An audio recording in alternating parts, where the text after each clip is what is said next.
Welcome to the Deep Dive. Today we're tackling a really pivotal moment from the 20th century, the 1979 Iranian Revolution. This was more than just a regime change. It was truly a seismic transformation for Iran. You know, a country with this incredibly ancient imperial history, Persia, suddenly replacing its monarchy with something totally new, a theocratic republic. Our goal here is to kind of unpack that complexity. We want to look at how this revolution, really pushed by popular demand, but also guided by religious scholars, just completely changed Iran's path. And it really all boils down to this fundamental clash, doesn't it, between like rapid top-down westernization and a very deep-seated traditional religious identity. Absolutely. And right in the middle of it all, you've got these two key figures with utterly opposing visions. You have Shah Mohammad Reza Pahlavi, the last monarch on the peacock throne, dreaming of a modern secular Iran, closely allied with the West. And then his counterpoint, Ayatollah Khomeini, the exiled cleric who really tapped into and articulated the spiritual and, well, moral unhappiness of so many Iranians. Okay, let's start with the Shah then. He inherited this immense legacy, right? Back to the Achaemenids, centuries of history. He was clearly ambitious, wanted Iran on the world stage, like shoulder to shoulder with Western powers, and he pushed modernization incredibly hard, especially using that huge surge in oil money in the 70s. Yeah, and his big modernization push was called the White Revolution, launched back in the early 60s. It was presented as this, peaceful, almost bloodless transformation. Things like land reform, breaking up big estates, literacy programs, and, controversially, giving women the vote. Now, things like land reform, women voting, you'd think, okay, positive steps towards modernity. But your point is that in Iran, this really rubbed key parts of society the wrong way. Exactly. It wasn't just what he did, but how. It felt very imposed, autocratic. No real consultation. Take the land reforms. Okay, they broke up some big secular estates, but they also seriously impacted the Waqf. These are the religious endowments managed by the clergy. Well, it hit their finances, their independence. Precisely. It undercut their traditional role in things like charity, education. It weakened their power base. So the Shah wasn't just modernizing structures, he was actively reducing the influence of the clergy and also the bizarre merchants who are often closely linked to them. That's right. And then you add in the feeling that he was way too close to the U.S., spending lavishly. I mean, that infamous 1971 party celebrating 2,500 years of monarchy, that kind of opulence compared to the lives of ordinary Iranians, plus his whole westernizing cultural push, it made him seem, well, out of touch, almost like a foreign implant. And any pushback, any resentment was met with force. You really can't talk about the Shah's era without talking about Savak, his secret police. Just how bad was the repression? Oh, Savak was. It was everywhere. Sources paint a picture of a pervasive climate of fear. They operated pretty much with impunity. Arrests, torture, executions. These were standard tools. What made this so terrifying wasn't just the overt violence, but how they infiltrated everything. Universities, workplaces, neighborhoods. If you dared criticize the Shah, his reforms, his ties to the West, you could just disappear. So no real peaceful outlet for dissent. None. It essentially bottled up all that anger, which eventually just exploded. It left violence or revolution as seemingly the only options left. And in that climate of fear, the opposition needed a leader who was maybe morally clear and, crucially, physically out of reach of Savak. Which brings us to Ayatollah Khomeini. Yes. Khomeini was already a major figure, a respected scholar who'd fiercely opposed the White Revolution back in the 60s. That's what got him exiled, first to Iraq.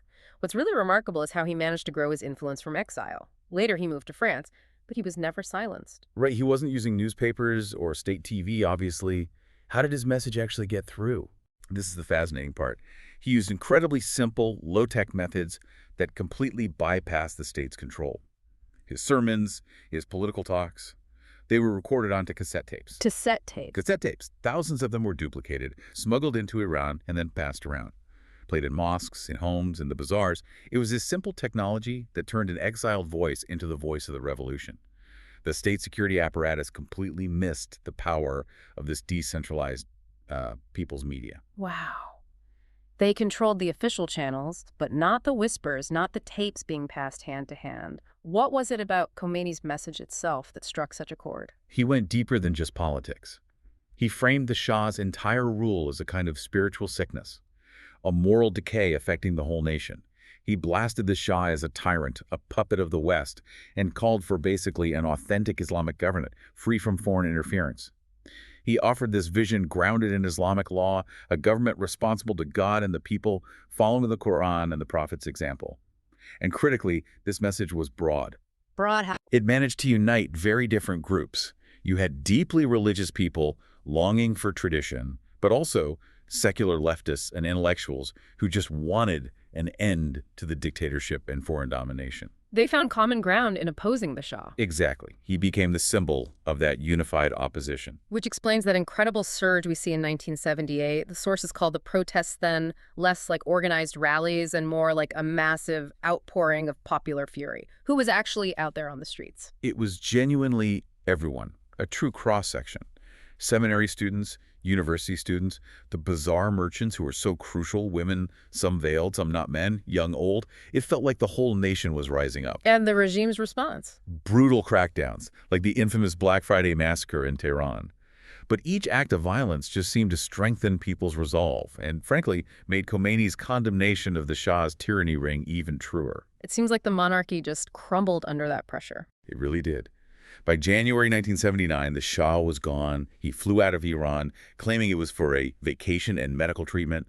He even took the actual peacock throne with him, a symbolic end to 2,500 years of monarchy right there. And then just weeks later, February 79, Khomeini returns, met by millions. An absolutely stunning return. He set up a provisional government almost straight away. And then came the referendum. The referendum to establish the Islamic Republic. The result was staggering, right? Over 98% yes. An overwhelming number, yes. It certainly showed a massive desire for a complete break from the Pahlavi dynasty. Though some sources do point out, don't they, that the choice on the ballot was pretty stark. Basically, Islamic Republic, yes or no. With no looking like a vote for the old regime nobody wanted back.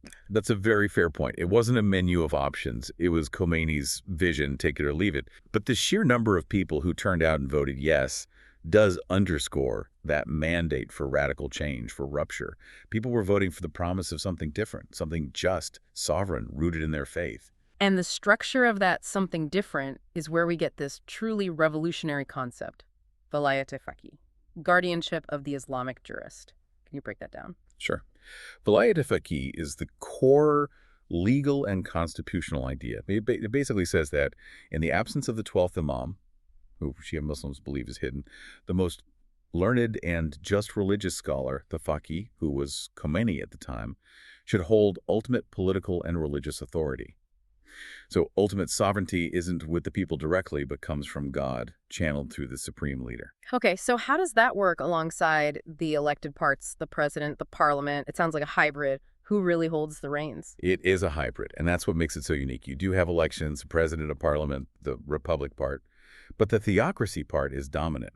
The supreme leader, who isn't elected by popular vote, is the head of state, commander-in-chief. He sets the overall direction, and crucially, he oversees the Council of Guardians. And they are powerful. Immensely. It's a body of clerics and jurists. They can veto any law passed by Parliament if they think it conflicts with Islamic law or the Constitution.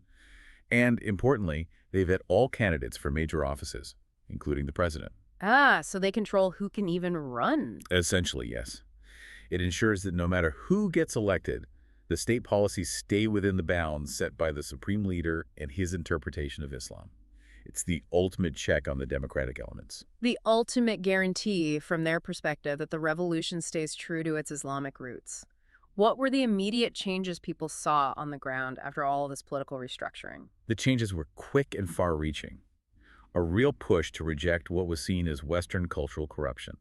One of the most visible things was the mandate for women to wear the hijab in public. Which, as our sources note, got mixed reactions. Definitely. For some women, especially those more secular or westernized, it felt like a huge step backward, an imposition. But for many others, it was welcomed, seen as a return to modesty, a rejection of the Shah's forced secularism, and a symbol of national identity rooted in faith, standing against Western influence. It was a very clear signal of change. And beyond dress codes, education, culture. There was talk of a cultural revolution. Yes. The aim was to Islamize institutions, purge leftover Western or Pahlavi influence. Universities were actually closed for a time, sometimes years, while they were reorganized. New staff, new curricula, everything from school books to TV programs to public art was reshaped to emphasize Islamic values, Islamic history, the revolution's ideals.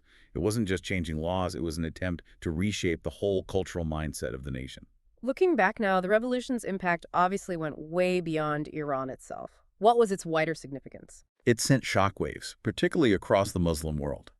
It demonstrated that a popular uprising driven by religious conviction, not just nationalism or socialism, could actually overthrow a powerful, heavily armed, U.S.-backed monarchy.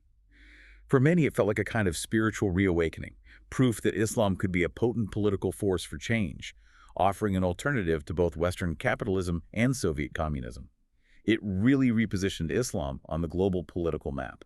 So when you boil it down, this whole deep dive shows a really complex story, a mix of anti-authoritarian anger, resentment of foreign influence, and this deep yearning to blend faith with governance. And it all came together in that popular vote, reshaping a nation. Exactly. And perhaps the core lesson here, the thing to really think about, is that power of shared conviction. The sources really emphasize how a sense of common purpose, a shared ideology, allowed a diverse population to overcome seemingly impossible odds. So the provocative question for you, the listener, might be this. Forget the specifics of Iran in '79 for a moment. What does it take? What conditions, what level of shared moral outrage or spiritual unity are needed for ordinary people, seemingly powerless, to challenge and actually overturn entrenched political and military might? That's the enduring puzzle, maybe, of the tape-recorded revolution.